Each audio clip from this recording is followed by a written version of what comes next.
All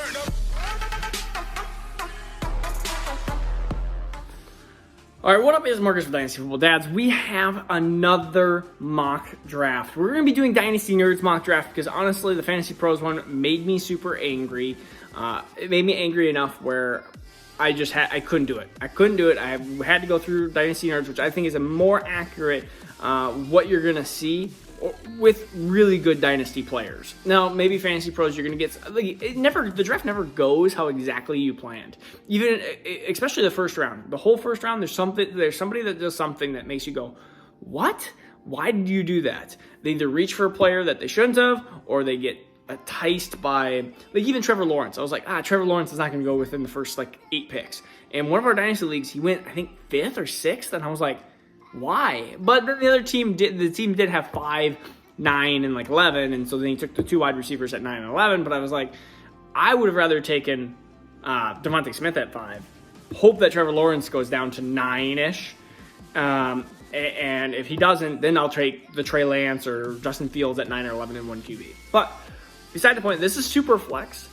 Congratulations. I feel like I don't even know if I say congratulations to John Sharkey, Sharkbait Uha, which now is just finally starting to kick in why his team name is that way.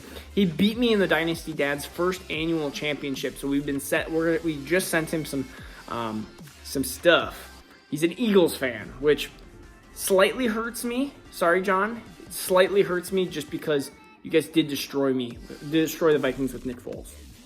All right, number 101. This is Superflex. Breece Hall. This is the exact pick that I would be making here, which is kind of funny, but finally somebody has Breece Hall 101, the same as me. Breece Hall, 6'1", 220 pounds. He's really been the 101 for me the last 12 months. I think he's the safest running back of the three when you talk about Kenneth Walker and Isaiah Spiller. Breece Hall on this, I mean, he's had at least 20 receptions every year in college. He's fast. He's got pretty much everything that you would want in a running back. I think one of the biggest things that you might say, hey, is his top speed. But we even saw that in my biggest complaint was not when they were talking about Najee Harris. His biggest complaint was age and speed. And I was like, his top end speed's not horrible. You don't need 4.3 speed to be a successful running back. You don't need to be 4.3 speed like Jonathan Taylor. There's plenty of running backs that are in that 4.5 range that are plenty.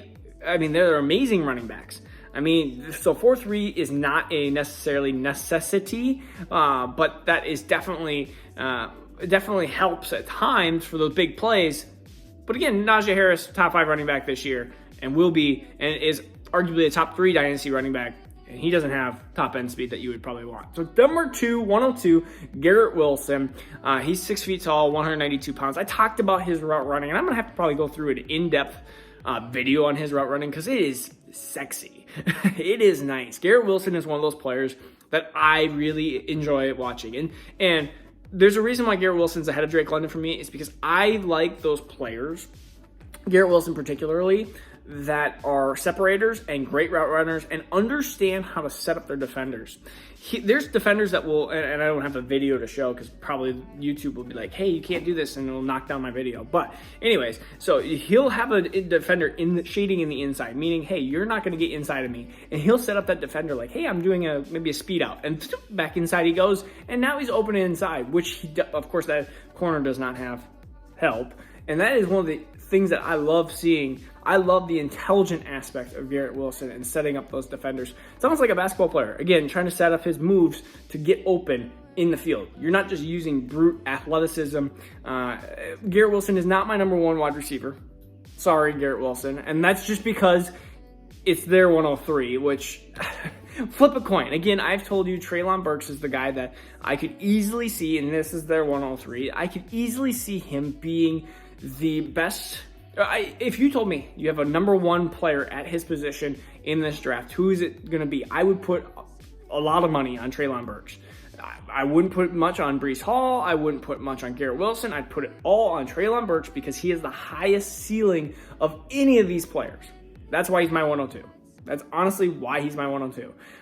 It's a toss-up on prospect list because Treylon Burks has more bust potential. When you have a 6'3", 225-pound, ridiculous athlete, it's hard to say no to that. But, I mean, there's also been some huge athletic players that don't necessarily translate to the NFL. So there is some concern. He did face some tough SEC competition, and at times he looked amazing. Sometimes he looked a little questionable at times. But Treylon Burks out of Arkansas, which is a weird kind of team to have a top wide receiver, but he's my top wide receiver. Number 104, this is where they go with Kenny Pickett. I don't understand this. This was by Keith Ensminger of the Smiling Dynasty. They didn't ask me my opinion on this. I don't have a QB in the top 7. And Kenny Pickett would not be my number 1 choice. Age is a problem.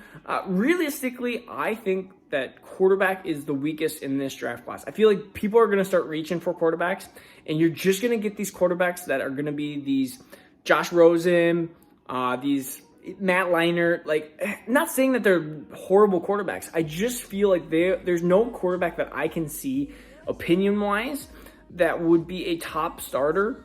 Even a really decent starter, even a Mac Jones level of starting, I would pick Mac Jones over all of these other quarterbacks. And Mac Jones was barely a first-round pick for some people in Superflex last year. That just kind of shows how weak the quarterback class is. I feel like teams are going to reach. Teams are going to reach for the quarterback, and I'm going to rather take, at 104, I'm going to rather take one of the 3 running backs, Kenneth Walker, Isaiah Spiller, Breece Hall, or I'm going to take one of the 3 wide receivers I like better. Drake London, which we'll talk about here soon. And we'll talk about, we already talked about Treylon Burks and Garrett Wilson. And the biggest thing is, I think, I'll tell you you guys already have, if you see my videos, you know who my number 1 quarterback is, but it's not Kenny Pickett. Kenny Pickett's decent. He's like my number 3 quarterback. And so the number 105 for them is Matt Corral. Again, 6'1", 198.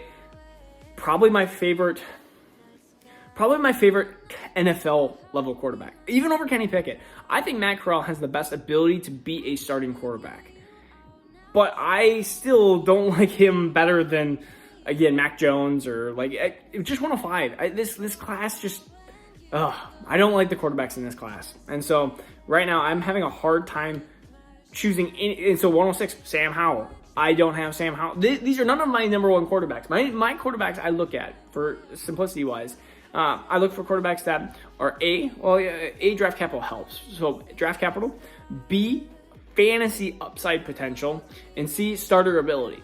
Of course, you need draft capital is super important. Can they start at the NFL level? And do they have fantasy upside if they do start? Or they end up going to be a Baker Mayfield the last 2-3 years? Like, Baker Mayfield wasn't a great quarterback. Like, he was a starting quarterback, but like, is Sam Howell or is Matt Corral going to be better than Baker that you've seen the last couple of years? I don't think so. So that's not why I have him there. And so number 107 for them is Drake London. He's 6'5", 210 pounds. For a man that has destroyed the college realm the last year, but did have that ankle injury, I think the only biggest issue with Drake London, again, is that he has sometimes hard issues against press. He has sometimes he does have holes in his game. He has these holes and weaknesses. Can he shore some of these up? He's also recovering from an injury. I think what makes him what makes him a appealing wide receiver is you can see some Mike Evans to his game. I said his ceiling is Mike Evans. And if you have 7-8 years of 1,000 yards from a guy, that is very attractive. And even if you say, okay, well, he's not Mike Evans, he's probably the best USC wide receiver over the last 3-4 years. And that includes Amon-Ra St. Brown and Michael Pittman. I think that Drake London is better than Michael Pittman. And you can see what Michael Pittman has done at this next level. And I think Drake London is a better wide receiver. And so that's why he's my number 3 wide receiver. And I like him here. All right, number 108 is Isaiah Spiller here. If you go into a guy 6'1", 215 pounds, powerful back, he's entering the draft at an early age of 20, which is always nice and attracting because, I mean, even you look at Najee, who is 2.5 years older than that, that's always kind of an issue. But Isaiah Spiller out of Texas A&M, I think having him over these quarterbacks is easily what I'm going to do. I can't see a situation, unless Isaiah Spiller gets really knocked down those boards or goes through an absolutely horrible situation. And I'm trying to think of one. Heck, he gets drafted in the 3rd round of the Eagles. they draft another running back, then I would probably throw up in my mouth and he would be shoved down the boards. Or if he went to Kansas City, because honestly, they already got CEH and they got all sorts of mess there. It seems like they like Williams, and maybe McKinnon will be back. Who knows? He's getting closer to 30. Number 109 for them is Malik Willis, and this is my number one quarterback. It is simply because I want the guy who is going to be the most mobile quarterback. And if I'm going to get Malik Willis easily could end up not being a starter. He could be like a Tyler Huntley. He could be a player that ends up not starting or is just backup in case somebody else gets hurt. That's where Malik Willis could be, which is totally understandable. But at 109, I'm taking that shot. This is an easy shot here for me where I'm going to take that quarterback and just hope that he turns into, not Lamar, but he turns into Jalen Hurts. If he turns into Jalen Hurts for 3, 4, or 5 years like Jalen Hurts has been doing, that's good value at 109. And so that's what I'm looking for Malik Willis. Not necessarily great quarterbacking skills. He's not going to be the best quarterback out of this draft class. More than likely, it'll probably go to Matt Corral. But Malik Willis is my number one quarterback. I still would, if I had this 109, I would be really tempted to still take Kenneth Walker over Malik Willis, which is their 110. 6 feet tall, about 210 pounds. Again, the only thing, he forced more tackles than anybody in 2021. He had 89 missed tackles. He has solid footwork. I think the biggest question is not inside the tackles, it's what can he do outside the tackles.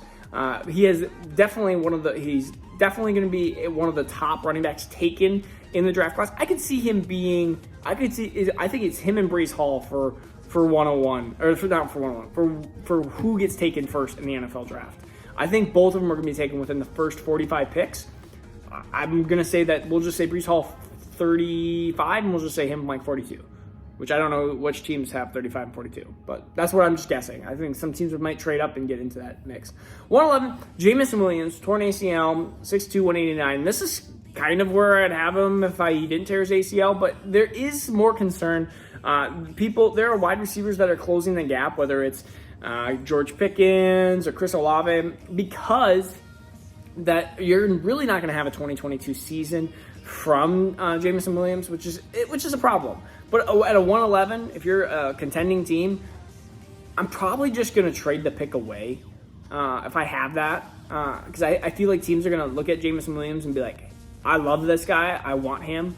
And if you're a rebuild, 111 is perfect for a Jameson Williams type, because you can sit on him and not have him for 2022 and then basically have him for 2023 and beyond, and you technically get maybe a slight discount, but that's where I see Jameson Williams. You talk about his ridiculousness over 1,500 yards receiving at Alabama last year, and you can see he has that tall, skinny, Justin Jefferson kind of like frame, but he's more of the burner versus more of the finesse route runner and separator. So, he separates with his sub 4.3 speed. Number 112 is Chris Olave for them. And I've been moving up on Chris Olave. The more that I keep watching Garrett Wilson, the more that I do like Chris Olave. And he'll probably end up moving ahead of some of these scat backs like Wan'Dale Robinson and stuff. Or Johan Dotson. And so I like Chris Olave at this 112 spot. He's one of the safer prospects, which sometimes is a problem. Like him and David Bell are kind of not the same, but they're safer prospects, but they're also more boring because their upside is probably a lot less. You're not going to get a wide receiver one likely consistently out of Chris Olave or David Bell, but they might be sitting in this low end wide receiver 2, high end wide receiver 3 spot at 112, which is, it is what it is. I mean, do you take your shot at a quarterback here, like a Matt Corral if he falls this way, which I don't think he'd fall to 112, or do you take a Chris Olave, or do you take a Kyron Williams? I mean, there's a lot of different questions here at 112, and I think that is where we're going to have NFL draft capital, and I think that's where we're going to have a lot of situations of landing spots of where some of these guys are going to move up. And so I really like this mock draft. This draft is better, but my biggest overall key is don't take those quarterbacks early right now. It makes me want to throw up in my mouth. Like, I love quarterbacks. I am the quarterback lover, and I've been told that last 12 months that I like quarterbacks way too much in Superflex, which I do.